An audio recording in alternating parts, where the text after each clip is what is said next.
Assalamualaikum warahmatullahi wabarakatuh. Kita jumpa lagi pada mata kuliah pengantar SIN Digital. Pada pertemuan kali ini, kita akan membahas mengenai Karnov Map. Oke, langsung saja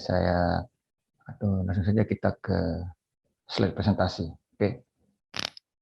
Pembahasan kita kali ini mengenai Karnov Map, yaitu yang akan kita bahas itu diantaranya adalah definisi Karnov Map. Kemudian kita juga akan bahas mengenai Karnov Map 2 variabel, 3 variabel maupun 4 variabel. Tapi dalam video ini akan saya bagi masing-masing pembahasannya. Untuk yang pembahasan video pertama ini kita akan bahas tentang Karnov Map 2 variabel. Oke. Sebelum kita menuju ke Karnov Map 2 variabel, kita harus mengetahui dulu Karnov Map itu apa. Karnov Map itu sebenarnya adalah salah satu cara kita untuk melakukan penyederhanaan suatu persamaan logika. Ya, bagaimana kita menyederhanakan suatu persamaan logika yang rumit, kita selesaikan dengan cara Karnov Map, atau kita dengan cara membuat suatu peta yang bentuknya seperti kotak-kotak, ya, ada baris, ada kolom, yang nantinya kita akan isi dengan min term atau minimum term dari suatu persamaan, ya, di persamaan logika. Jadi untuk mengetahui jumlah baris dan kolomnya itu kita harus sesuaikan dengan jumlah variabelnya.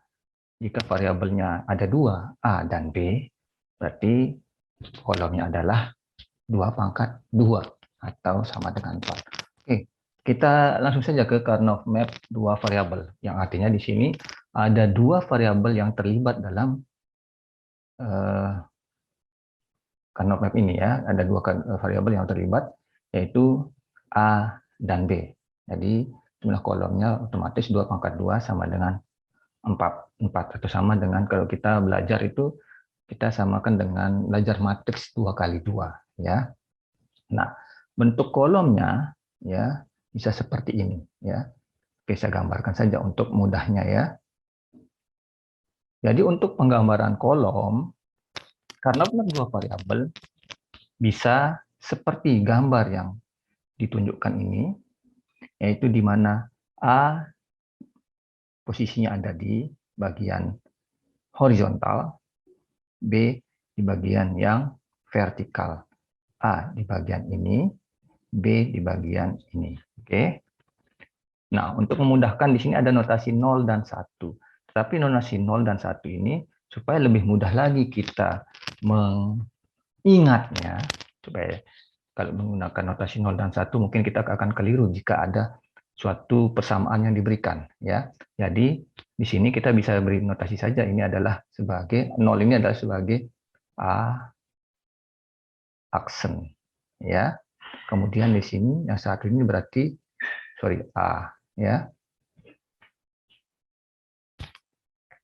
Kemudian di sini bagian yang vertikal ini berarti yang di sini adalah B aksen dan ini adalah B. Untuk kita gambarkan ulang saja. Untuk 2 variabel itu terdiri dari 2 baris dan 2 kolom. Kita bisa meletakkan A-nya di bagian atas atau B-nya yang di bagian bawah. Berarti yang bagian horizontalnya kita letakkan A, bagian vertikalnya kita letakkan B, notasi B, atau variabel B. Jadi kalau kita mau membuat suatu notasinya, kita boleh tidak menuliskan 01. Kita tulis saja bahwa ini untuk memudahkan kita dalam menyelesaikan suatu persamaan, ya. Jadi kita tulis saja ini adalah A aksen dan ini adalah A. Kemudian di sini adalah B aksen, ini adalah B. Ini untuk memudahkan kita. Dan posisi A aksen A, B aksen B tidak boleh berubah. Ini posisi ini harus tetap. Harus diingat posisinya A aksen A. Kalau seperti ini berarti nanti kalau persamaannya, kalau di sini adalah, berarti ini adalah A aksen, B aksen, ini adalah A, B aksen, ini adalah A aksen, B, ini adalah A, B. Atau kalau kita notasikan dengan angka, ini berarti adalah 0, 0, ya. Ini adalah 1, 0, ini adalah 0, 1, dan ini adalah 1, 1. Kalau kita notasikan dengan angka, kita lihat karena ini nilainya adalah A aksen itu adalah 0, ini adalah 1, B aksen itu 0, B aksen 1, berarti 0, 0, 1, 0, 0, 1, dan 1, 1. Atau boleh juga kita gambarkan, ya, boleh juga kita gambarkan dengan bagian B sebagai bagian yang horizontal. Oke, ini berarti di sini adalah B aksen, B, A aksen, A. Ya, berarti di sini akan jadi A aksen, B aksen, A aksen, B, A, B aksen, dan AB. Ya, ini terserah kita. Kita terbiasanya menggunakan yang mana? Mau menggunakan model 1, ya, mau menggunakan model 1 yang ini, atau mau menggunakan model 2. Terserah kita. Di mana kita merasa nyaman dan enaknya saja. Ya. Tapi yang jelas posisi A, aksen dan A atau B aksen dan B ini harus tetap. Dalam posisi B misalnya yang horizontal ini berarti yang ada tanda aksen ini atau yang ada tanda negasi ini yang ditulis duluan, ya, tanda negasi ditulis duluan, posisinya tidak boleh berubah. Oke, kita gunakan contoh saja, ya. Oke, ini sebelum ke contoh kita aturannya berarti jika ada suatu persamaan logika, berarti yang harus kita lakukan pertama adalah menentukan notasi 1 dan 0. Nah, min-term yang terpakai itu adalah logika 1. Jika ada dalam suatu persamaan itu adalah misalnya A aksen, B aksen, berarti kita beri logika 1. Jika dia tidak terpakai, berarti logikanya 0. Kemudian kita baru setelah itu kita buat lingkaran, ya. Kemudian setelah itu baru kita menganalisis hasil penyederhanaannya.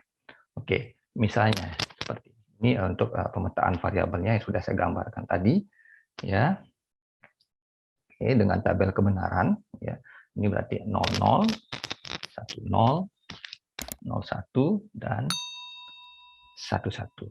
Oke, bisa lihat urutannya ini 0, 1, 2, 3 kalau dijadikan sebagai ini suatu desimal, ya. Ini adalah 01 berarti satu desimal. Oke. Misalnya contoh di sini. Kita punya tabel kebenaran. Nah, kita ada tabel kebenaran dengan bentuk seperti ini, ya. 0, A0, B0 berarti Y-nya 1. A0, B1, Y-nya 0. A1, B0, Y0. A1, B1, Y1. Bagaimana persamaannya? Untuk bisa membuat persamaannya, Y itu, apa Y itu? Atau bagaimana Y itu? Kita lihat yang bernilai 1. Ya, untuk menentukan persamaannya. Ya, berarti persamaan dari tabel kebenaran ini, persamaan awal dari tabel kebenaran ini adalah A aksen B aksen ditambah dengan A B. Ini persamaan dari tabel kebenaran. Oke, persamaan dari tabel kebenaran ini. Kemudian, bagaimana kita menyederhanakannya? Kita buat dulu pemetaannya. Kita buat dulu kotaknya yang terdiri dari baris dan kolom tadi, ya. Kita mau menggunakan A dan B, ya. Kalau di sini saya akan gunakan A di posisi yang vertikal, ya. A aksen, ingat posisinya A aksen, A, B aksen, B. Atau kalau yang terbiasa misal menggunakan ini adalah 01, 01 juga tidak apa. Ya, tapi di sini untuk lebih memudahkan karena soal yang kita diberikan biasanya dalam bentuk variabel A dan B, ya. Nah, di sini kita lihat. Sekarang bagaimana kita menotasikan atau memetakannya, ya. Dan tadi saya sudah bilang bahwa yang terlibat dalam suatu persamaan itu kita beri notasi 1. Yang tidak terlibat kita beri notasi 0 atau tidak usah kita berikan notasi atau apapun. Ya, kita kosongkan saja, tidak apa-apa. Sekarang kita lihat A aksen, B aksen. Berarti posisinya adalah A aksen, B aksen baris dan kolom ini. Berarti kita beri notasi atau nilai 1. Ya. Kemudian yang kedua, A, B. A, B. Berarti nilainya adalah di sini. Nah, bagaimana penyederhanaannya? Karena Karnaugh map itu tidak bisa kita menggabungkan dua notasi yang dalam posisi berseberangan atau dalam posisi diagonal seperti ini tidak bisa kita satukan. Berarti ini tidak ada penyelesaiannya. Kita buat lingkarannya akan tetap berdiri sendiri. Berarti ini akan tetap menjadi A aksen B aksen ditambah yang ini yaitu A B ya A B ya. Jadi ini tidak bisa kita selesaikan. Kita lanjut ke contoh berikutnya. Nah, di sini lagi ada suatu tabel kebenaran. Nah, kita tentukan lagi, padahal ini memang sebenarnya sudah ada persamaannya, tapi saya ajarkan bagaimana untuk menentukannya. Sekali lagi, kita menentukan persamaan dari persamaan boolean dari tabel kebenaran itu kita lihat nilai y-nya yang 1, ya, yang bernilai 1. Berarti y sama dengan A aksen B aksen ditambahkan dengan A aksen B. Setelah itu, dari tabel kebenaran ini kita bisa membuat, atau dari tabel kebenaran dan persamaan ini kita bisa membuat peta Karnaugh map-nya, ya. Kita di sini A aksen A, B aksen B. Kita notasikan A aksen B aksen. Kita beri nilai 1, posisinya di sini. Kemudian A aksen B, nilainya di sini. Oke. Nah, ini kita bisa menyatukannya dalam satu lingkaran, ya. Satu lingkaran berarti ada satu hasil penyederhanaan, ada satu nilai hasil penyederhanaannya. Oke. Jadi ini kita lingkarkan karena ini tidak dalam posisi horizontal. Dia berdekatan, bisa kita lingkari saja ini sebagai satu kesatuan, ya. Kemudian bagaimana hasil penyederhanaannya? Kita bisa lihat di sini.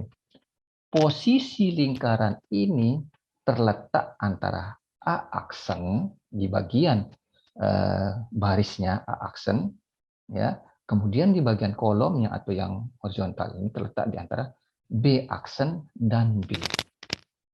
Ingat aturan aljabar boolean, atau langsung saja kita paling mudahnya dengan cara adalah jika ada dalam satu lingkaran ini ada notasi yang berbeda, misalnya ini adalah B, ini sama-sama B, tapi yang salah satunya B aksen dan B, ini kita coret saja. Jadi ini tidak kita selesaikan, ya. Bukan hasil akhirnya B aksen. Jadi hasil akhirnya yang tidak dicoret adalah A aksen. Jadi hasil penyederhanaannya adalah A aksen. Oke, sekali lagi. Oke, sekali lagi. Kita ulang sekali lagi biar lebih paham. Nah, oke. Nah, di sini ada persamaan, yaitu kita lihat yang nilainya 1 adalah ini sama dengan A aksen B aksen ditambah A aksen B. Kemudian setelah kita temukan itu, kita buat saja peta Karnaugh map-nya. Ini posisinya A aksen A, B aksen B. Oke, kita masukkan A aksen B aksen 1, A aksen B 1. Langkah kedua, buatlah lingkaran atau satukan dia dalam satu lingkaran. Oke. Kemudian lingkaran ini yang kita terjemahkan atau kita buat menjadi hasil penyederhanaan dari persamaan logika ini. Oke, persamaan logika ini, ya. Jadi kita lihat posisi lingkaran ini terletak antara A aksen, B aksen, dan B. Karena map itu, jika ada yang berbeda, langsung bisa dicoret. Misalnya B dengan B, tapi perbedaannya ada di aksen ini, berarti ini bisa dicoret, dianggap tidak ada. Berarti hasil akhirnya adalah A aksen, karena A aksen ini berdiri sendiri, tidak ada temannya. Nah, ini kalau ada yang ada temannya, tapi berbeda, ada aksen dan tidak, berarti itu bisa kita coret. Oke. Mudah-mudahan dipahami. Kemudian ini ada contoh keempat ya. Di sini kita ada persamaan berarti Y sama dengan A aksen, berarti ini ya, A aksen B aksen ditambah ini A aksen B ditambah AB. Berarti ada 3 yang masuk ke dalam suatu persamaan boolean. Oke, atau persamaan logika. Kemudian kita akan mencari penyederhanaannya dengan dengan Karnaugh map. Ya, sekali lagi posisinya tetap tidak berubah. Yang mana yang aksen, mana yang tidak ya. Berarti A aksen A, ya, A aksen A, B aksen B. Ini maaf ya. Sekarang langsung kita notasikan. A aksen, B aksen, berarti posisinya di sini A aksen, B aksen, kita beri notasi 1. A aksen B, kita beri notasi 1. AB, berarti A, B di sini. Nah, bagaimana kita menentukan lingkarannya? Lihat yang berdekatan, baik itu horizontal maupun yang vertikal. Oke, kita lihat saja di sini yang horizontal, berdekatan, ya. Kita beri lingkaran. Kemudian yang satunya lagi ini kita juga lingkari ya, kita lingkari. Jadi ada dua